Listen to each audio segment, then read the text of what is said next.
Well, for our next speaker, we're very proud to introduce a young global leader, a visionary strategist, and a great adventurer with an amazing resume. He's a brilliant speaker, and he will address how the evolution of megacity and human activity are shaping the world and impacting civilization through an emerging global connectivity.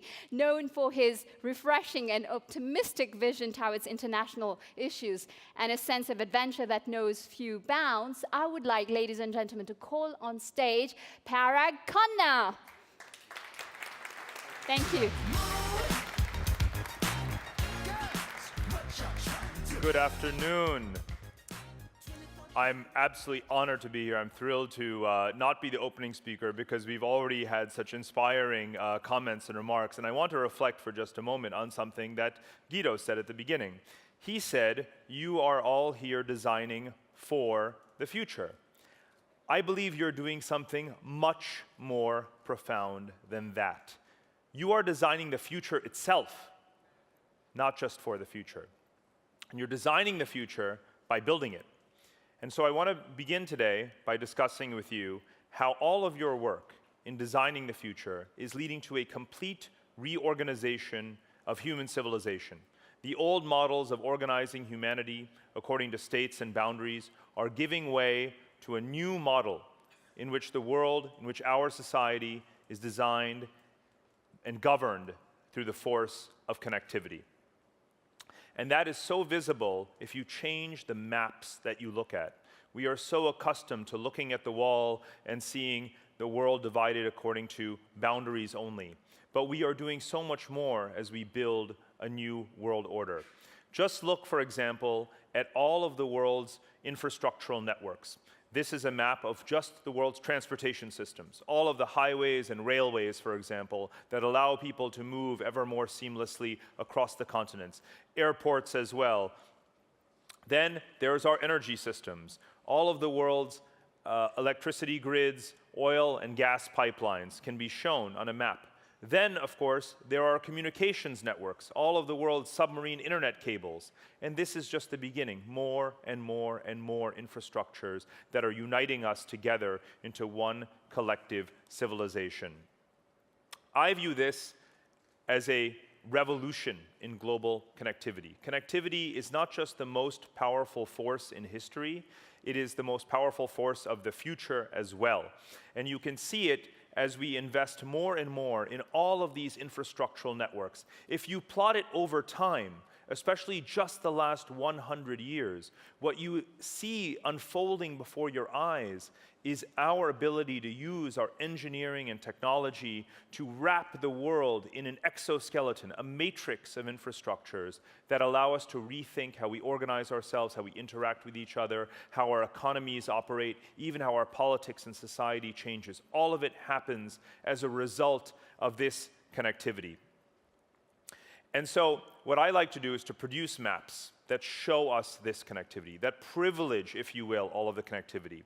We think of our maps as being static and two-dimensional, but here you're looking at the three-dimensional domain of connectivity and the shifting experience within that connected world.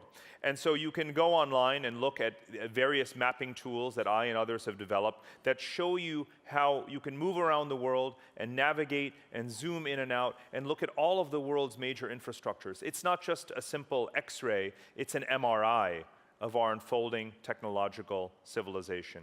And to me, this represents such a fundamental evolution in how we look at the world. We don't disagree about natural geography. We know we inhabit the same planet. We know that on our maps, brown represents the deserts, green represents the forests, blue represents the oceans. Now, as I said before, we're all accustomed to looking at static political geography maps. What do those maps show us? They show us how we're divided from each other, and that's it. But that is not the reality of the world today. Most of what governs our lives, most of what dictates our interactions is not how we're divided from each other, but how we're connected to each other.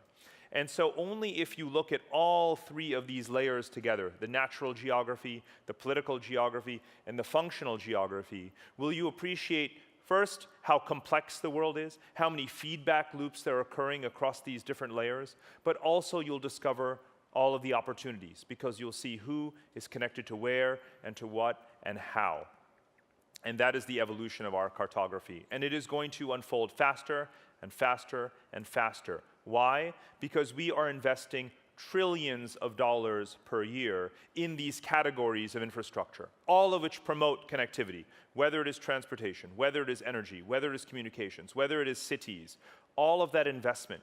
Now, I think it's brilliant for Dassault to be diversifying its business so widely, because if you look at this chart, what you see is that the annual investment that the governments of the world make in defense and so forth is actually remaining relatively static.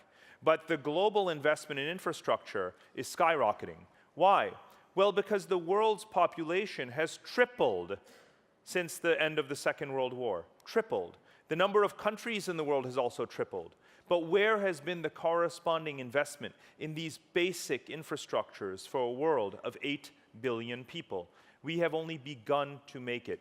So today, if we're at a level of about $4 trillion per year in infrastructure, we need to double that.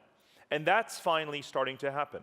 The number one priority in the G20, the IMF, the World Bank, all the governments of the world, whether it's the US government or in Asia, is to increase infrastructure investment, to create opportunities for jobs, to accelerate urbanization, to get people more connected to opportunity. And that is only going to happen if we continue in this path of investing in that connectivity.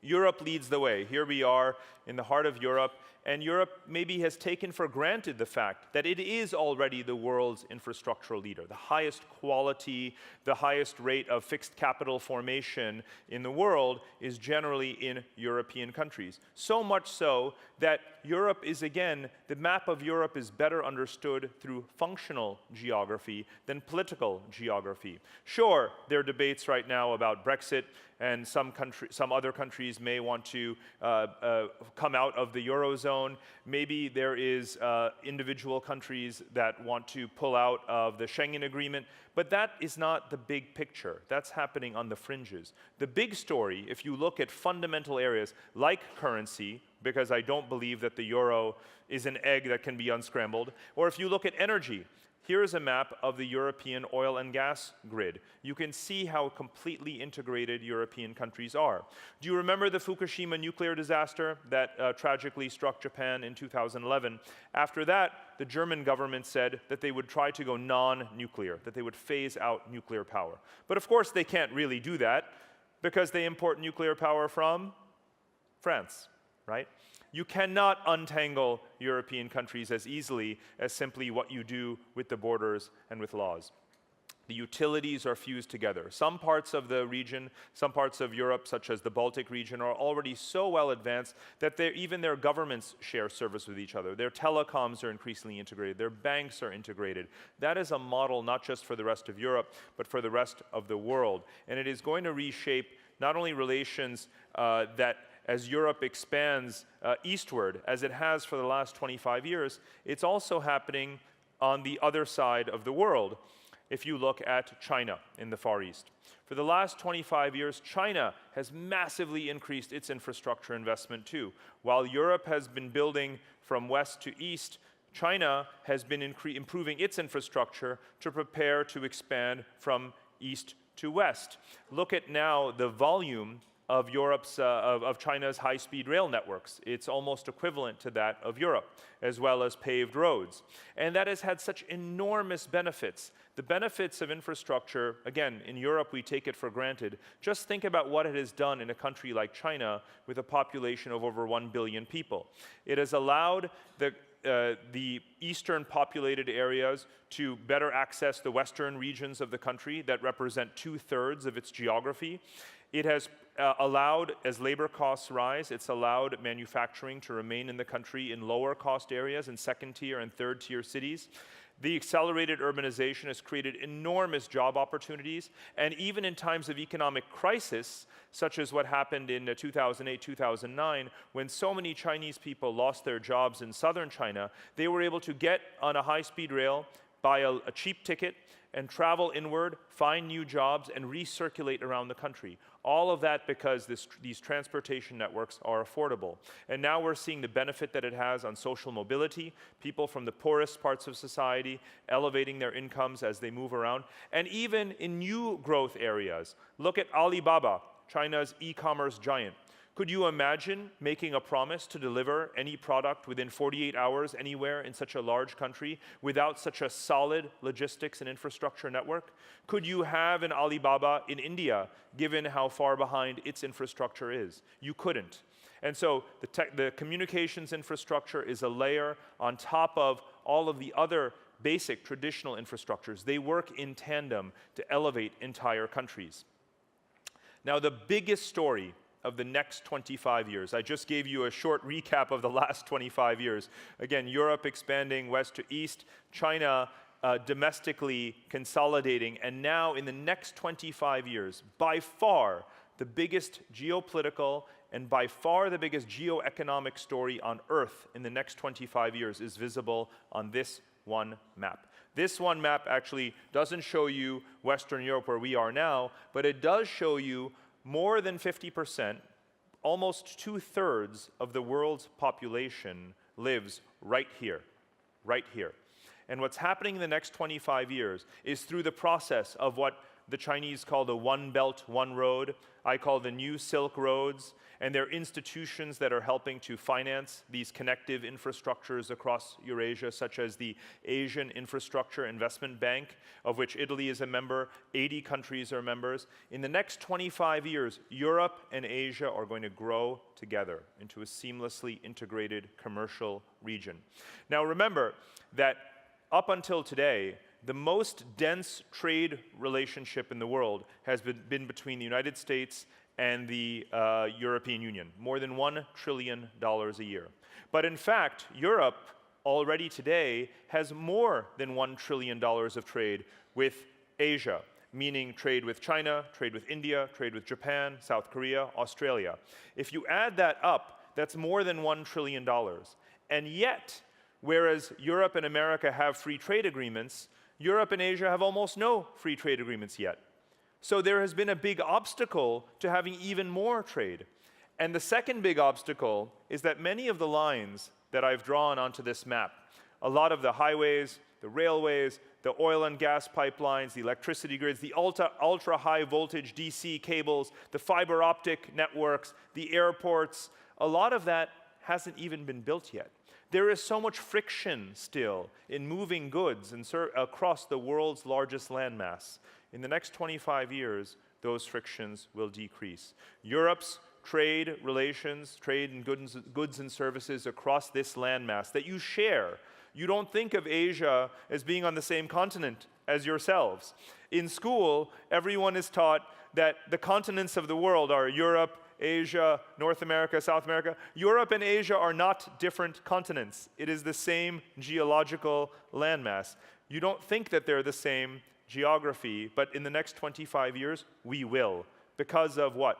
The power of connectivity is going to bring it together. And the trade volumes, when you think about your future economy, the trade volume is not just going to be 1 trillion, it's going to be 2 trillion, 3 trillion. By far the largest economic zone on the planet Earth. And you are at the western end of it, and right here is the eastern end of it. And it is incumbent on all of you to participate in this process, to accelerate this process for your own economic benefit.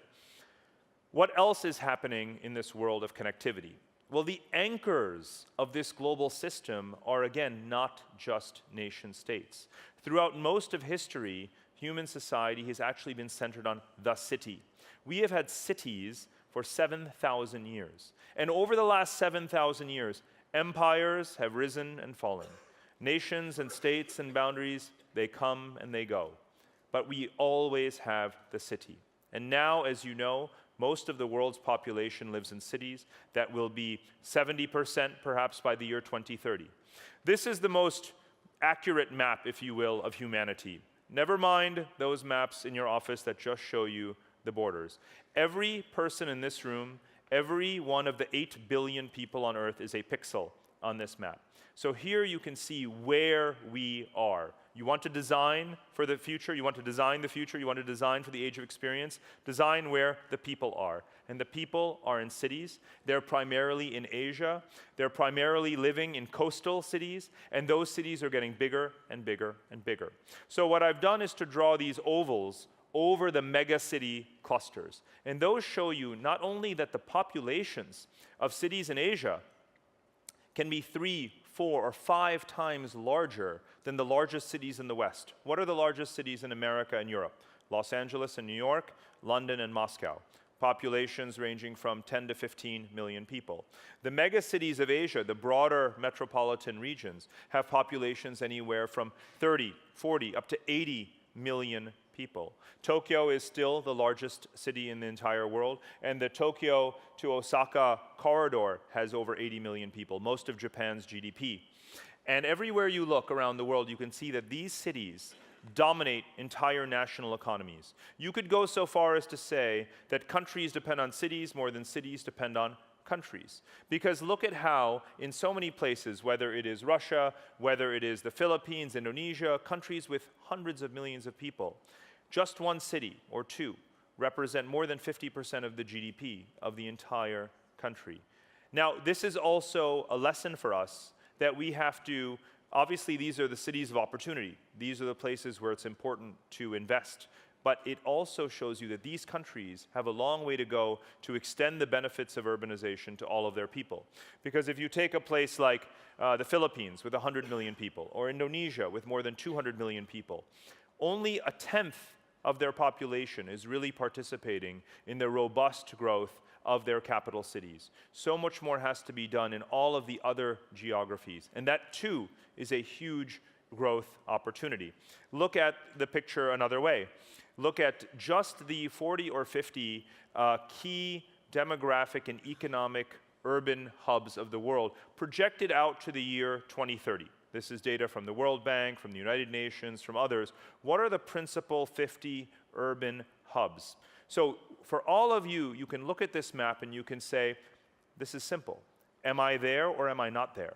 Do I have a presence there? Am I doing business there? Am I selling there? Do I have partners there? Am I part of projects there? Then you will know, are you part of the future or are you not part of the future? Because these are the urban hubs where the future of humanity is really coming together.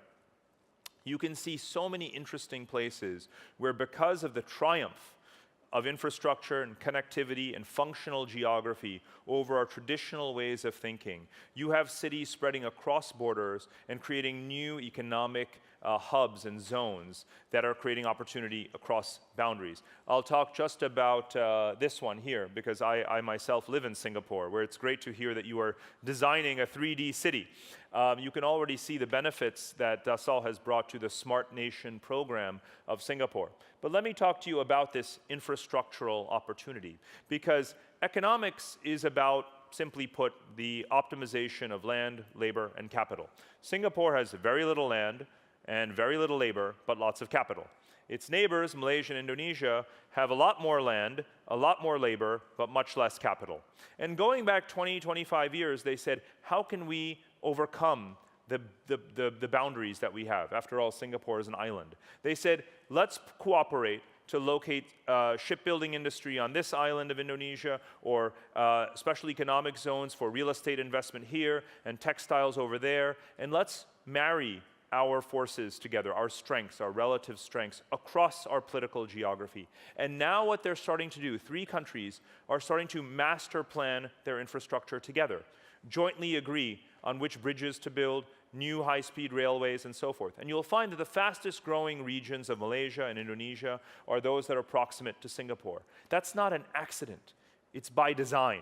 It's by design of infrastructure, by design of connectivity, and by changing the laws and the codes and the practices to take advantage of all of that connectivity. This is happening all over the world. So much so, I believe that cities think so much differently from countries. When you talk to a mayor, when you talk to the business leaders in large cities, they don't ever want to see Brexit, as you know. They don't want to see walls going up. They know that they need talent, they need capital, they need to trade, they need to be connected. Cities partially define themselves, not just by where they are, but where they are connected to.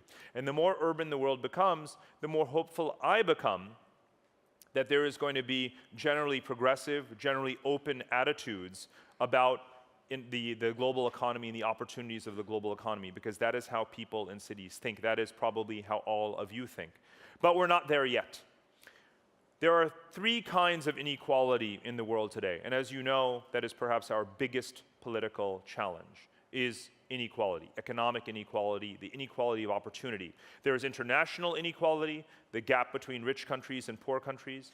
There is domestic inequality, the gap between those in countries who get to live in the cities where things are working well and everyone else that has still been neglected. And the third kind of inequality is the inequality within the cities themselves. The bigger the cities get, the less homogeneous life is, right? The more diverse they are. So when I go to a megacity, when I go to Sao Paulo, Lagos, Nairobi, Cairo, Jakarta, I'm not in one city, and neither are you. You're in 6 different cities, depending on what part of the city you are in. Some of these megacities stretch for tens of kilometers. You can spend one day driving just across Jakarta or Sao Paulo, and you won't make it to the other end of the city, right? Because of the traffic, because of the poor infrastructure. So what you also have to design when you're designing the future is designing a better quality of life for all of the residents of the city. And when you do that, you are improving the livelihoods of most of humanity, because most of humanity already lives in cities, but most of them don't live in the best part of town, right? If there is such a thing. So that is also part of the 21st century challenge, but it is not just to lament the inequality, it is to observe what a massive opportunity it is. And we know that it is a race against time. We have to do this for many reasons, not just to overcome inequality, but because we know that the more dense and more technologically modern an urban society is, the lower its greenhouse gas emissions become.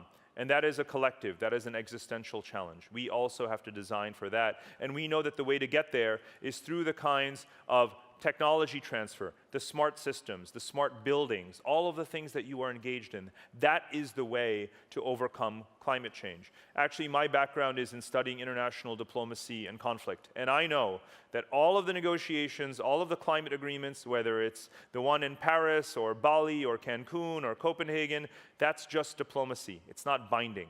What it doesn't do is to make it affordable and make it possible and smooth for poorer countries that are rapidly industrializing to take on these technologies and to build their urban future around them. Only you can do that. Diplomats can't do that.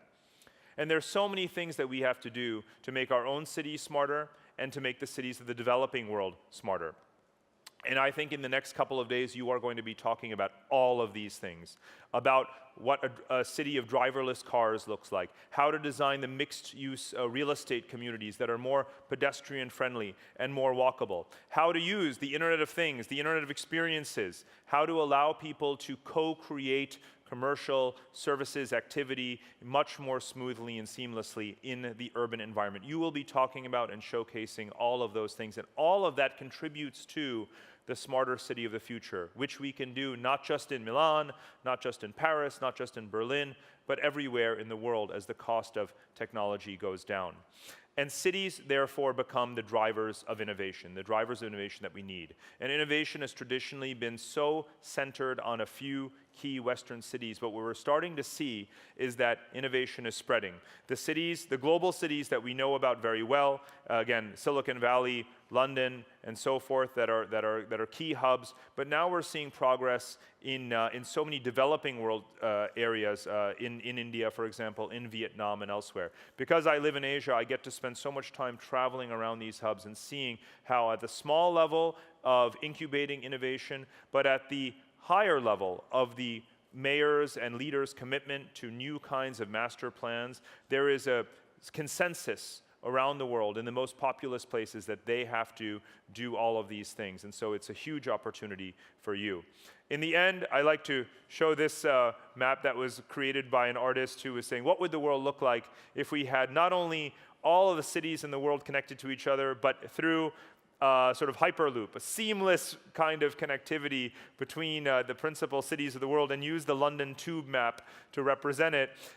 This is the world that we should not only dream about, it's the world that we should be building. It's the world that you are already designing. And I think this world of connecting cities is going to be a more prosperous world, a more inclusive world, and a more peaceful world. So I wish you much success in the next couple of days as you work together to design that future. Thank you very much. Thank you.